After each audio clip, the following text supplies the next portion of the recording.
అహంకారం వర్సెస్ ఆత్మగౌరవం episode 3. Hello friends, story చూసే ముందు తప్పకుండా లైక్ చేసి హై పాయింట్స్ ఇవ్వండి. స్టోరీలోకి వెళ్ళిపోదాం. మేడం, ఇంత పెద్ద ప్రాజెక్ట్ 1 వీక్లో కంప్లీట్ అవ్వడం అని అంటుంటే ఏం చేయలేవా అని ఆరాధ్య సీటు వెనక్కి వాలి అజయ్ని చూస్తూ అడుగుతుంది. చూడు, నీకు మొన్నే చెప్పాను, నా దగ్గర వర్క్ చేయాలి అంటే చాలా ఓపిక ఉండాలి అని. చెప్పింది అర్థం అవ్వలేదా? ఈ ప్రాజెక్ట్కి సంబంధించి ప్రజెంటేషన్ అనేది 1 వీక్లో కంప్లీట్ అయ్యి నాకు ఆ ప్రజెంటేషన్ ఎక్స్ప్లెనేషన్ చేయని ఆరాధ్య సీరియస్గా అంటుంటే, మేడం ఆల్రెడీ ఈ ప్రజెంటేషన్ గురించి ఈరోజు మీటింగ్ జరుగుతుందని విన్నాను. అంతేకాకుండా ప్రాజెక్టు టీమ్ లీడర్స్ అందరూ కూడా ఈ ప్రాజెక్ట్కి సంబంధించిన ప్రజెంటేషన్ ప్రిపేర్ చేస్తారని కూడా చెప్పారు. మరి అని అజయ్ అంటుంటే, వాళ్ళందరూ మైండ్ పెట్టి వర్క్ చేస్తేనే కదా ప్రజెంటేషన్ కరెక్ట్గా వచ్చేది. అయినా అదంతా నీకు అనవసరం, చెప్పింది చేయడమే నీ పని అని ఆరాధ్య చెప్పేసరికి, ప్రాబ్లం ప్రాజెక్ట్లో లేదు మేడం, ప్లానింగ్లో ఉంది అని అంటుంటే, వాట్ అని ఆరాధ్య తన కళ్ళు ల్యాప్టాప్ వైపు నుండి అజయ్ వైపుకి టర్న్ అవుతాయి. ఎస్ మేడం, మీరు వాళ్ళకి ప్రాజెక్ట్ ఇస్తున్నారు, ప్రజెంటేషన్ కంప్లీట్ చేయమని చెప్తున్నారు.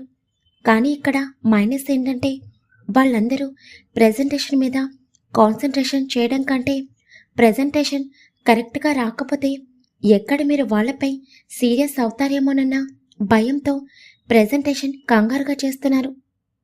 అందుకే ప్రజెంటేషన్ కరెక్ట్గా రావడం లేదు.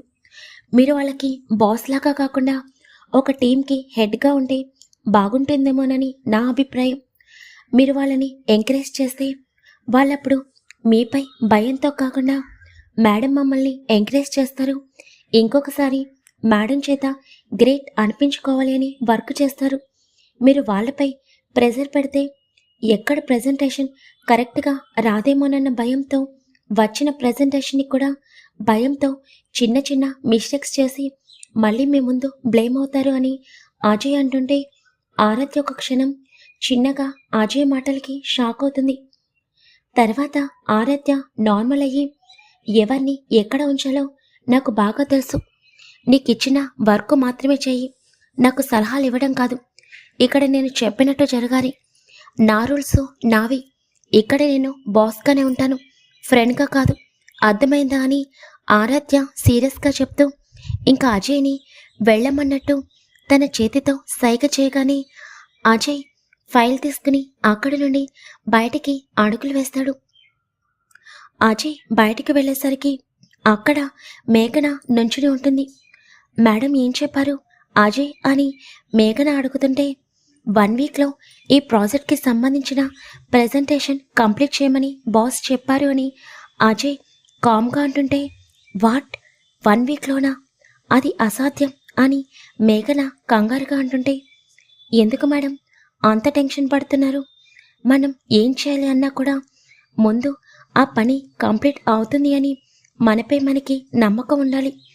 మేడం చెప్పారు, so day and night work చేసి నా టాలెంట్ని ప్రూవ్ చేసుకుంటాను అని అజయ్ చాలా కూల్గా చెప్తుంటే, అజయ్ మాటలకి మేఘన ఇంప్రెస్ అవుతుంది.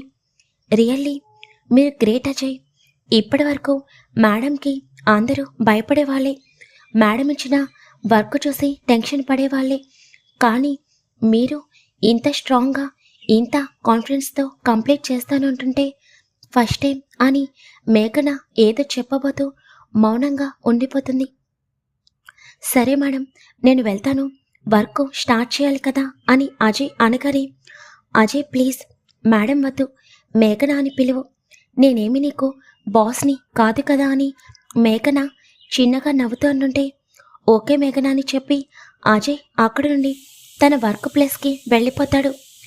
మేఘన వెళ్తున్న అజయ్ వైపు అలాగే కొన్ని క్షణాలు చూస్తూ ఉండిపోతుంది. ఇంతలో ఆరాధ్య బెల్ వినిపించగానే మేఘన హడావిడిగా ఆరాధ్య క్యాబిన్లోకి వెళ్ళిపోతుంది. ఇంకా అజయ్ తన ప్రాజెక్టు ప్రజెంటేషన్ స్టార్ట్ చేస్తాడు. ఇంకా నైట్ అవ్వడంతో ఒకరి తర్వాత మరొకరు ఎంప్లాయీస్ అందరూ కూడా ఆఫీస్ నుండి బయటికి వెళ్ళిపోతూ ఉంటారు. అజయ్ మాత్రం తన వర్క్లో బిజీ అయిపోతాడు. అజయ్ ఒకసారి టైం చూసేసరికి నైట్ 10 అవుతుంది. తన ఫ్రెండ్ వినయ్ నుండి కాల్ వస్తుంది అజయ్కి. తను రావడం కుదరదు అని, హెవీ వర్క్ ఉంది అని చెప్పి ఇంకా అజయ్ వినయ్కి నిజం చెప్పకుండా ఫోన్ కట్ చేస్తాడు.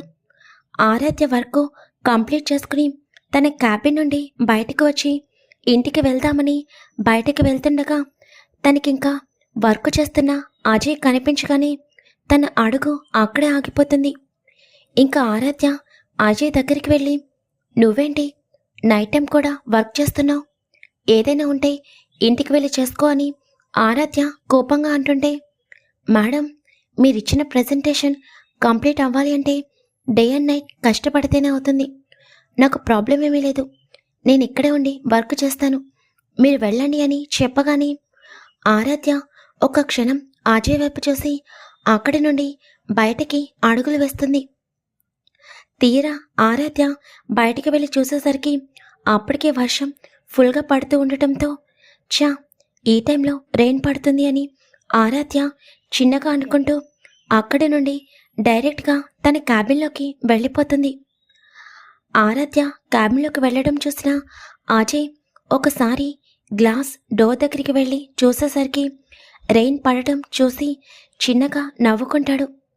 తర్వాత అజయ్ ఆరాధ్య క్యాబిన్ దగ్గరికి వెళ్ళి ఒక క్షణం ఆలోచిస్తాడు. ఆరాధ్య తన క్యాబిన్లోకి వెళ్ళి పక్కనే ఉన్న డస్క్లో నుండి ఒక ఫోటో తీసి చూస్తుంది. ఆరాధ్య ఆ ఫోటో వైపు అలాగే చూస్తూ ఉండిపోతుంది. తన కంట్లో చిన్న కన్నీటి తడి. ఇంతలో అజయ్ డోర్ ఓపెన్ చేసి లోపలికి అడుగు పెట్టగానే ఆరాధ్య కళ్ళల్లో కన్నీళ్లు చూసి ఒక క్షణం షాక్ అవుతాడు. డోర్ సౌండ్కి ఆరాధ్య వెంటనే ఎదురుగా చూసి ఫోటో తీసి డస్క్లో పెట్టేసి, నువ్వేంటి లోపలికొచ్చేటప్పుడు డోర్ నాక్ చేసి రావాలి అన్న మినిమం కామన్ సెన్స్ కూడా లేదా అని అంటుంటే, చిన్న డౌట్ మేడం, అందుకే వచ్చాను అని అజయ్ చెప్తాడు. ఇంకా అజయ్ ప్రాజెక్ట్కి సంబంధించిన ఇన్ఫర్మేషన్ ఆరాధ్య దగ్గర తీసుకుని బయటికి వెళ్ళి చైర్లో కూర్చుని ఆలోచిస్తూ ఉంటాడు. ఆరాధ్య కంట్లో కన్నీరు చూస్తున్న అజయ్ ఆలోచనలో మునిగిపోతూ ఉండగా ఇంతలో ఆరాధ్య బయటకొచ్చి ఒక క్షణం అజయ్ వైపు చూసి అక్కడి నుండి గ్లాస్ డోర్ దగ్గరికి వెళ్తుంది. బయట నుండి గ్లాస్ మీదుగా వాటర్ కిందికి పడుతూ ఉండటం చూసి ఆరాధ్య అలాగే బయటికి చూస్తూ ఉండిపోతుంది. ఇంతలో తన పక్కన చిన్నగా వాయిస్ వినిపిస్తుంది. మైండ్ చాలా ప్రశాంతంగా అనిపిస్తుంది అనుకుంటా, మీ ఫేస్ చూస్తుంటే అలాగే ఉంది అని అజయ్ అంటుంటే అప్పటి వరకు నార్మల్గా ఉన్న ఆరాధ్య ఫేస్ కోపంగా మారిపోతుంది. నువ్వేంటి వర్క్ చేయకుండా ఎక్కడికొచ్చావని ఆరాధ్య సీరియస్గా అడుగుతుంటే, ఇప్పటి వరకు వర్క్ చేస్తూనే ఉన్నాను కదా, కొంచెం రిఫ్రెష్ అవుదామని ఇక్కడికొచ్చాను.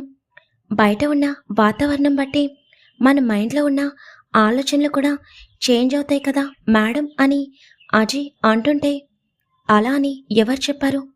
ఈ రోజుల్లో డబ్బుంటేనే ఏదైనా, అంతేకాని ఇలాంటి వాటిని చూస్తే మనసేమీ ప్రశాంతంగా మారిపోదు. డబ్బుతోనే ఏదైనా వస్తుంది అని ఆరాధ్య కోపంగా చెప్తుంటే, రియల్లీ అని అజయ్ చిన్నగా నవ్వుతాడు. ఆరాధ్య వెంటనే అజయ్ వైపుకి టర్న్ అవుతుంది. అయితే ఇప్పుడు మీరు చాలా ప్రశాంతంగా ఉన్నారన్నమాట. ఈ డబ్బు వల్ల మీ లైఫ్ని చాలా బాగా ఎంజాయ్ చేస్తున్నారన్నమాట. ప్రతి క్షణం మీరు డబ్బుతో ప్రతిదీ కొనగలుగుతున్నారన్నమాట. సంతోషం కూడా అంతే కదా అని అజయ్ అంటుంటే, నాన్సెన్స్, ఏం మాట్లాడుతున్నావు నువ్వు? అయినా నీతో ఇవన్నీ డిస్కస్ చేయాల్సిన అవసరం నాకు లేదు అని ఆరాధ్య అక్కడి నుండి వెళ్ళిపోతుంటే అజయ్ వెళ్తున్న ఆరాధ్య చేతిని పట్టుకుని గట్టిగా దగ్గరికి లాక్కునేసరికి ఆరాధ్య వెళ్ళి అజయ్పై పడుతుంది. క్షణకాలంలో ఆరాధ్య కోపంగా పైకి చూస్తూ, ఏం చేస్తున్నావు నువ్వు? ఏంటిదంతా అని సీరియస్గా అంటూ అజయ్ నుండి దూరం జరుగుతుంది. నథింగ్ మేడం, ఏదో చెప్తున్నారు కదా, మధ్యలో వదిలేసి వెళ్ళిపోతారేంటి? నేను అడిగే ప్రశ్నలకి మీ దగ్గర సమాధానం లేదా ఏంటి అని అజయ్ అంటుంటే ఆరాధ్య ఒక క్షణం గట్టిగా కళ్ళు మూసుకుని తర్వాత కోపంగా కళ్ళు తెరిచి, నా దగ్గర సమాధానం లేని ప్రశ్నలంటూ ఏమీ లేవు. ఇప్పుడేంటి? నువ్వు అడిగే వాటికి నేను సమాధానం చెప్పాలి అంతే కదా, అడుగు అని ఆరాధ్య చిరాకుగా అంటుంటే, డబ్బుంటే ప్రతిదీ వస్తుంది అంటున్నారు, డబ్బుంటే హ్యాపీగా ఉంటారు అని అంటున్నారు, డబ్బుతోనే అన్నీ ముడిపడి ఉన్నాయని చెప్తున్నారు కదా. మరి మీ దగ్గర అంత మనీ ఉన్నప్పుడు మీరెందుకు ఎప్పుడు చూసినా అంత కోపంగా ఉంటారు అని అజయ్ అడుగుతుంటే, అదంతా నా పర్సనల్. ఎంప్లాయీస్ దగ్గర నేను అలాగే ఉంటాను. ఐదంతా నీకు అనవసరమని ఆరాధ్య చిరాకుగా చెప్తుంది. సరే, మీ గురించి పక్కన పెడదాం. నిజంగా డబ్బుతో అన్నీ వస్తాయి, దానితో పాటు హ్యాపీనెస్ కూడా వస్తుంది అని తెలుసుకున్నప్పుడు వీల్ చైర్లో ఉన్న మీ డాడీ ఇంకా లేవకుండా 4 ఇయర్స్ నుండి అలాగే వీల్ చైర్లో ఎందుకుంటున్నారు? మీ దగ్గర చాలా మనీ ఉంది కదా. అలాంటప్పుడు మీ నాన్న యొక్క హెల్త్ ప్రాబ్లంని ఆ డబ్బు పెట్టి కొనేసి క్లియర్ చేయొచ్చు కదా అని అజయ్ కొంచెం కోపంగా అంటుంటే, ఆరాధ్య కొంచెం షాక్గా అజయ్ వైపు చూస్తుంది. ఏమైంది? మీరే కదా చెప్పారు డబ్బుతో అన్నీ వస్తాయని. ఒక పని చేయండి, మెడిసిన్స్కి దగ్గరికి వెళ్ళి వాటిని చేతిలోకి తీసుకుని మెడిసిన్స్కి ఇలా చెప్పండి, లేదా డాక్టర్కి ఇలా చెప్పండి, మీకు ఎంత కావాలంటే అంత డబ్బిస్తాను, మా నాన్న వెంటనే లేచి నార్మల్ అవ్వాలి అని చెప్పండి. ఆ మెడిసిన్స్ లేదా ఆ డాక్టర్ మీరిచ్చే డబ్బుకి ఆశపడి మీ నాన్నకున్న ప్రాబ్లంని క్లియర్ చేసేస్తారేమో. మీరే అంటున్నారు కదా డబ్బుంటే అన్నీ ఉన్నట్టే అని. వెంటనే మెడిసిన్ మీరిచ్చే డబ్బు తీసుకుని మీ డాడీని నెక్స్ట్ డేనే లేచి నడిచేలాగా చేస్తాయని అజయ్ అంటుంటే, ఆరాధ్య గట్టిగా కళ్ళు మూసుకుంటుంది.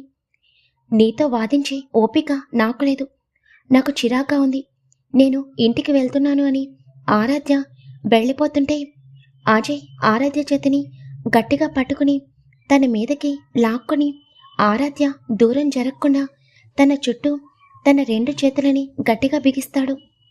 ఇంకా ఎన్ని సంవత్సరాలు నా నుండి పారిపోవాలని అనుకుంటున్నావు ఆరాధ్య అని అజయ్ కోపంగా అంటాడు. మరి ఆరాధ్యకి అజయ్ ముందుగానే తెలుసా? నెక్స్ట్ పార్ట్తో లేదా ఇంకొక పార్ట్తో ఈ స్టోరీ ఎండ్ అయిపోతుంది.